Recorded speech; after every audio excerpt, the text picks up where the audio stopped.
Yo bro, so after my last couple of character discussions, I asked you guys what characters y'all would like to hear me talk about in the future. And I can't lie, an original demon was brought to my attention. An OG villain who potentially laid the foundation for savage behavior in not only Naruto, but other series as well. Seeing as how he's been around since 1999 and all when Naruto first kicked off. Nowadays, we only focus on the Madaras, the Pains, and the Orochi Predators of the world. But back in the day, he was him. Today we're going to be talking about the Menace of the Mist, Zabuza Momochi. To be real, I didn't even have to remodel this nigga's name for the video title. I just did it just because. He was actually introduced as the demon of the hit and miss, which shows how authentic he is as an actual demonic entity. He's done so much heinous shit in his upbringing that by the time he met Team 7, his face card was already stamped and his villainry was already certified, if you know what I mean. And I'm here to break all that down. Speaking of face though, when we first saw him, his drip just gave off the energy of a deviant that's here to handle business. Camouflage because you know he wore ready. Face mask before it was in style, not because he's scared to get sick, but because he was scared to breathe the same air as bitch. Let me stop. And a sword longer than his own damn body. An executioner's blade. So you know he's not here to hand out paper cuts. He's here to literally cleave shit in half. And that's another thing I want to talk about as well, is this bloodthirsty ass blade, which accommodates this demon very well. We learn something about it later in the story, but we'll get there when we get there. So every madman has his origin story, a root to their madness, something that made them mad. Do you want to know what this nigga did when he was a child? In the Bloody Mist village, which, by the way, you're pretty much doomed to be a menace coming from a village with that unhinged ass name, but regardless, it was a custom to put academy graduates in death matches as a final exam to weed out the weak and make the skilled students candidates to be a part of the 7 Gangster Swordsmen of the Mist. There's no interview process, no resume submitting, none of that bullshit. Just straight up do or die activity to see who's worthy enough to be down with the gang. This nigga Zabuza as a kid slaughtered a class of 100 students before he was even old enough to be a ninja himself. Look at this nigga's face. He liked it. This face gives me straight Hisoka vibes. Straight up battle makes me moist type of vibes, if you know what I mean. Which, by the way, if you guys want me to talk about Hunter x Hunter characters, let me know that down below. But back to the topic at hand, he 1v100'd them niggas and ended that custom altogether. Simply because he fell in love with the feeling of murder. If that doesn't explain how he got his name as a demon, then I don't know what does. Me personally, I'd be mad as hell if I woke up in the afterlife after dying to some random little nigga who wasn't even a part of my test. Oh my God. Give me my second chance now.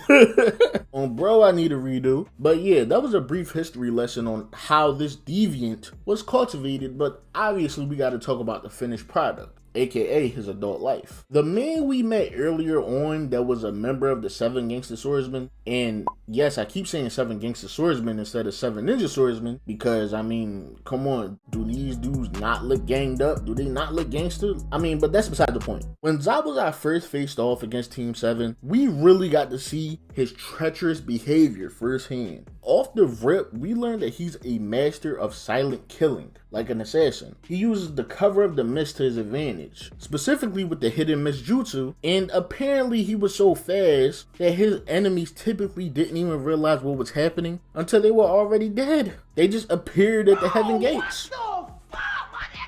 He just blends in with the mist and goes down the list. Liver, lungs, spine, clavicle, neck, brain, kidneys, heart. Which will be my kill point. I'm like, damn, is this nigga a surgeon or something? What's going on? I mean, look at Sasuke's face. This man is terrified. As soon as I would have heard that without seeing where bro is, I would have started bitching immediately. He put amazing fear into that young borderline emo kid's heart. So much so that the thought of committing self-die actually sounded more pleasing to Sasuke than waiting for Zabuza to strike. He almost took himself out the game already, before it even started. And of course, Kakashi had to be the big dog that he is and reassure his team that he won't let them die. But then out of nowhere, Zabuza just appeared in between all 3 of them in the bridge builder. To this day, I still don't know how he did this in this position. Zabuza must have been a master at party games. I'm talking Twister, Limbo, all of that. Because this has to take a ridiculous amount of flexibility to just get in between everyone like this without touching them with a gigantic sword in hand. A sword as long as his body, like I said before. But from there starts the game of cat and mouse with substitution jutsus.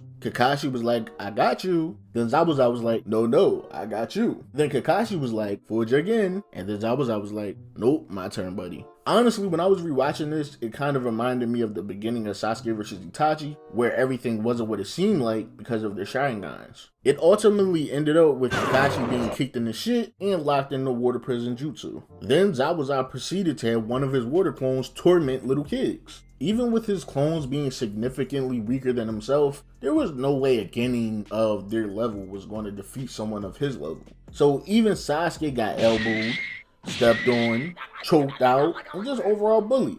It wasn't until Naruto came up with his plan and Kakashi got freed that a light appeared at the end of the tunnel. Even though he got overwhelmed by Kakashi's Sharingan, it was only because he didn't understand what it did fully. Not to mention that this was Kakashi we're talking about, of all people. Back then, we had no real understanding of the gap between these two, but nowadays, we get a real good look at everything when you look at certain conversations that was had, like Jiraiya saying Kakashi was an obvious candidate for Hokage after the third had died. Which says a lot. Which brings us into round 2 of their fight. The fight, you can say he still lost, but at the same time, I think he understood that this would be his outcome if he ran the one-ons with him anyway. That's why he used tactics from his favorite book. Page 32, use your surroundings. You see, it's fair play in the Book of Menaces to mentally weaken your opponent with what's in their surrounding area, whether that may be people or objects. It's the reason evildoers typically don't make friends nor care about civilians. Obviously, my boy Zabuza was going to use the fact that both the bridge builder and Sakura were pretty much dead weight, along with the idea that Sasuke and Naruto couldn't compete with Haku to his advantage because he knows Kakashi will worry about them, and you can't really fault him for taking advantage of the weak. Fault Kakashi for having weak niggas around him.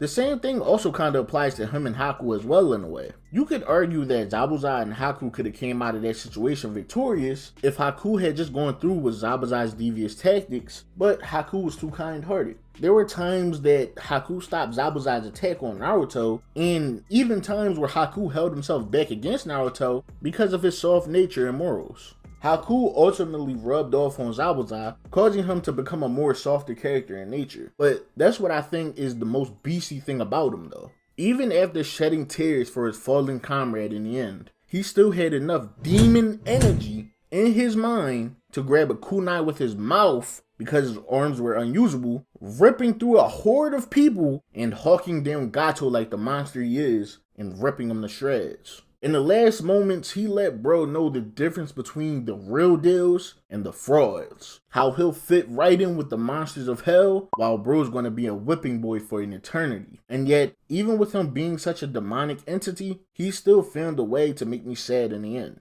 A truly great character in my books. Oh, and as far as his blade, that shit actually regenerates by absorbing the blood of the people that it cuts down, which says a lot. Man, R.I.P. Zabuza of the Mist. In the comments down below, let me know what characters from Naruto y'all would like me to talk about next. Or from any other anime as well. I'm out, bro.